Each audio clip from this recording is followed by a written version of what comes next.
Hello, my friends. Welcome to Storyline Vault. I hope you are having a peaceful and wonderful day. Today, we are going to travel more than 2,000 years into the past and discover the extraordinary life of a famous queen. Her name was Cleopatra. She was intelligent, educated, ambitious, and able to speak several languages. But behind her beauty and royal life was a story filled with political struggles, romance, war, betrayal, and danger. Imagine living in a magnificent palace beside the sea, surrounded by wealth and power, while some of the strongest men in the ancient world wanted to control your kingdom. Cleopatra lived that life. And this is her story. Cleopatra was born in 69 BC in Alexandria, Egypt. Alexandria was one of the most important cities of the ancient world. It stood beside the Mediterranean Sea and was famous for its impressive buildings, scholars, artists, scientists, and great library. Cleopatra belonged to the Ptolemaic royal family. Her family was Greek rather than originally Egyptian, and they had ruled Egypt for almost 300 years. Cleopatra grew up in a palace where power was never guaranteed. She had brothers and sisters, and members of the royal family often competed with one another. Royal marriages between close family members were common in the dynasty because they wanted to keep the throne within the family. But this tradition also created jealousy, rivalry, and dangerous conflicts. Everyone wanted power, and everyone wanted to survive. From a young age, Cleopatra was deeply interested in learning.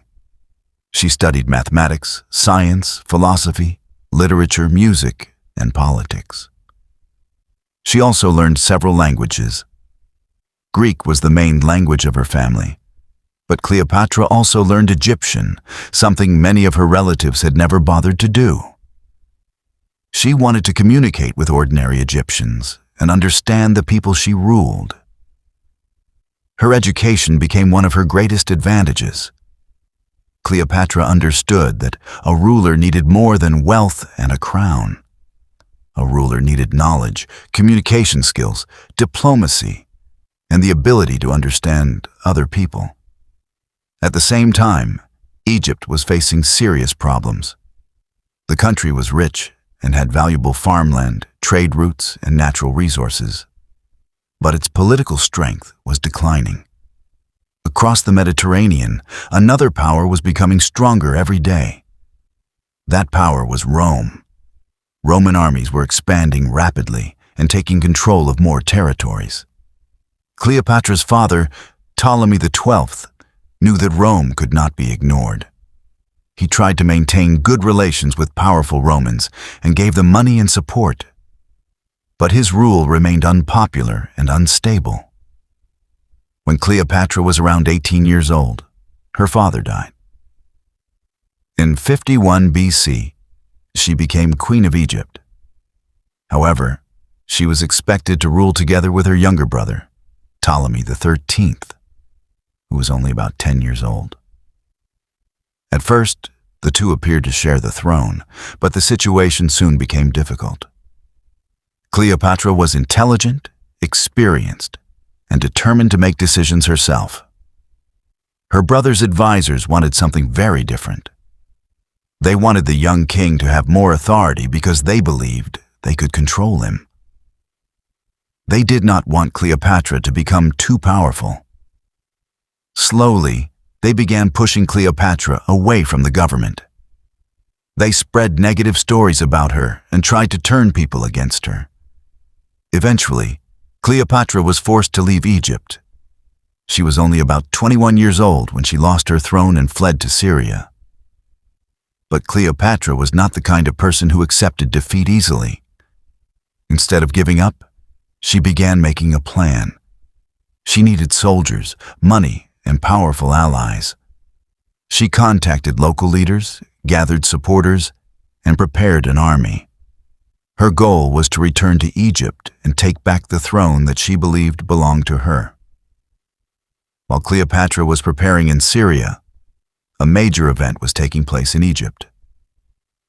a powerful Roman general named Julius Caesar arrived in Alexandria.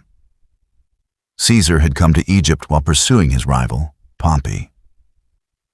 Pompey had escaped to Egypt because he believed the Egyptian rulers might protect him. Instead, Ptolemy's advisors decided to kill him. They believed Caesar would be grateful if his enemy was removed. But they misunderstood Caesar. When Caesar arrived and discovered that Pompey had been murdered, he was not pleased. He considered the killing dishonorable. Caesar entered Alexandria and took control of the royal palace while he dealt with the political situation. Cleopatra heard that Caesar was in Egypt, and she immediately realized that this could be her opportunity. If she could meet Caesar and convince him to support her, she might be able to regain her kingdom. But there was a serious problem. Cleopatra's enemies controlled Alexandria. If she entered the city openly, she could be captured or killed. She needed a clever way to reach Caesar without being discovered. According to the famous ancient story, Cleopatra secretly entered Caesar's room, hidden inside a rolled-up carpet. A servant carried the carpet into the palace and presented it as a gift.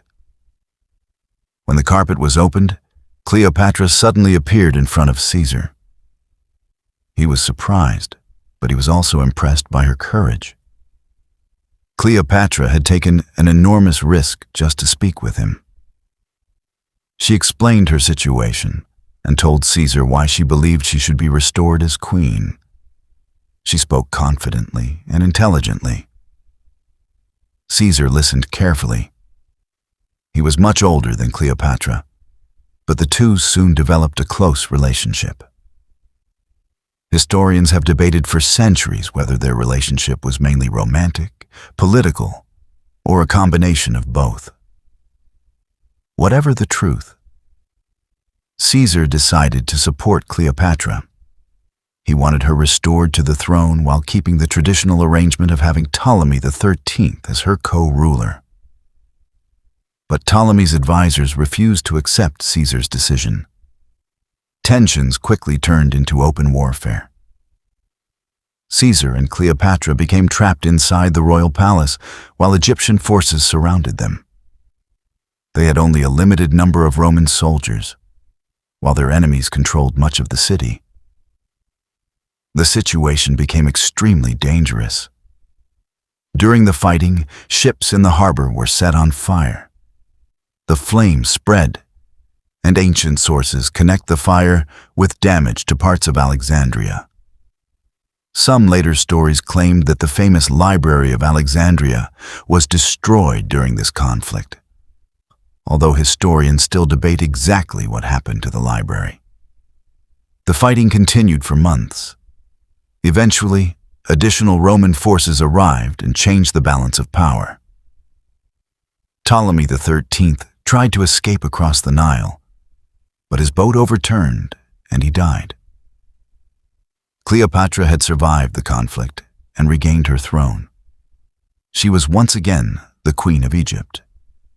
After Cleopatra returned to power, she and Julius Caesar became even closer. They spent time together in Egypt and traveled along the Nile. Cleopatra showed Caesar the history and beauty of her kingdom. Their relationship eventually led to the birth of a son. Cleopatra named him Caesarion, which means Little Caesar. She claimed that Julius Caesar was his father. Later, Cleopatra traveled to Rome with her son. She wanted to maintain her connection with Caesar and strengthen Egypt's position.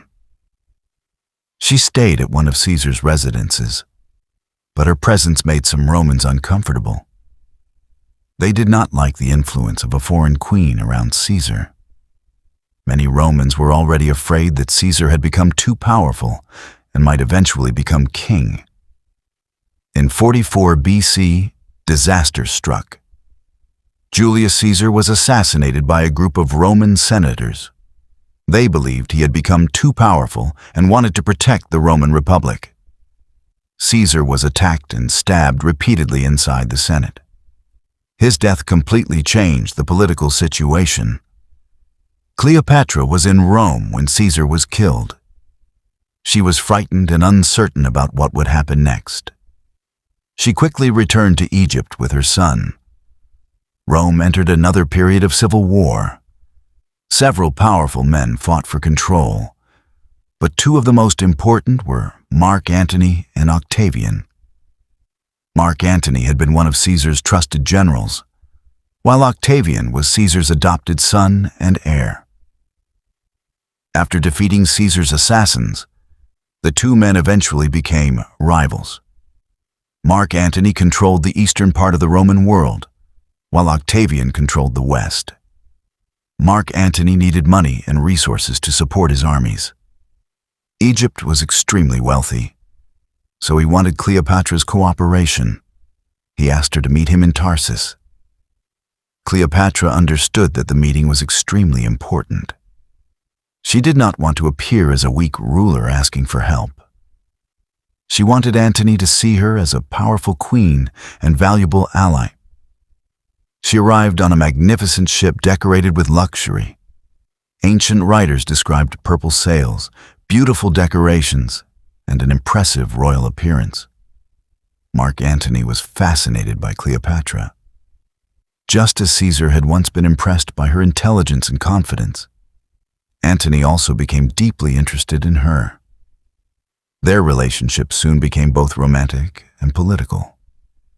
Antony needed Egypt's wealth and support, while Cleopatra needed Rome's protection. Together, they became one of the most famous couples in ancient history. Cleopatra and Mark Antony eventually had 3 children. Their relationship, however, created a serious problem with Octavian. Octavian understood that Antony's connection with Egypt could threaten his own power. He began using Cleopatra as a political weapon. He told Romans that Antony had forgotten his own country because of a foreign queen. He described Cleopatra as a dangerous ruler who wanted influence over Rome. Slowly, Octavian turned public opinion against Antony and Cleopatra. The conflict between the two sides eventually became a war. In 31 BC, Antony and Cleopatra faced Octavian's forces at the Battle of Actium. It was a major naval battle near the western coast of Greece. Antony and Cleopatra had a powerful fleet, but Octavian's forces were well organized. The battle continued for hours. Then Cleopatra's ships moved away from the main fighting, and Antony followed her. Their decision changed everything. Much of Antony's fleet was left behind, and many of his soldiers eventually surrendered to Octavian. Antony and Cleopatra escaped to Egypt, but they knew their position was becoming weaker. They tried to find allies and prepare for another fight, but Octavian was now extremely powerful. Their supporters slowly disappeared. Eventually, Octavian's army entered Egypt. Antony fought back, but his forces were defeated. Then Antony received devastating news. He was told that Cleopatra had died. The news was false, but Antony did not know that. Believing Cleopatra was gone, he became overwhelmed with grief and wounded himself with his sword. Later, he discovered that Cleopatra was still alive. His servants carried him to her, and according to ancient accounts, Antony died in Cleopatra's arms. Cleopatra was now alone. Octavian had captured Egypt, and she became his prisoner. Cleopatra understood what was likely to happen next. Octavian wanted to take her to Rome and display her during a public victory parade. For Cleopatra, this would have been a terrible humiliation. She had spent her entire life fighting to control her own destiny, and she did not want to become a symbol of Octavian's victory. On August 12th, 30 BC, Cleopatra died at the age of 39. The exact cause of her death is still uncertain. The most famous story says that she used a poisonous snake, while other accounts suggest that she may have used another form of poison. Historians still debate the details. With Cleopatra's death, the Ptolemaic kingdom came to an end. Egypt became part of the Roman Empire. Cleopatra is often remembered as the last active ruler of ancient Egypt's Ptolemaic dynasty. Her story survived for more than 2,000 years because she was much more than a beautiful queen. She was educated, intelligent, politically skilled, multilingual, ambitious, and courageous. She lived in a dangerous world dominated by powerful men, yet she managed to influence some of the strongest leaders of Rome. She made mistakes and faced failures, but she continued fighting for her kingdom until the very end. Cleopatra's life also teaches us something important about learning. She understood the power of language and knowledge. She learned different languages so she could communicate with different people. In the same way, learning English can open new doors for us. Every new word we learn can make us more confident. Every story we listen to can teach us something about language and the world. Thank you for joining me on this journey through the incredible life of Cleopatra. I hope you enjoyed the story and learned something useful for your English journey. If you enjoyed this video, please like it and subscribe to Storyline Vault for more fascinating historical stories and English learning content. If you have a historical person or event you would like us to cover next, share your idea in the comments. Until next time, keep learning, keep listening, keep discovering, and keep enjoying the beautiful journey of learning English through stories.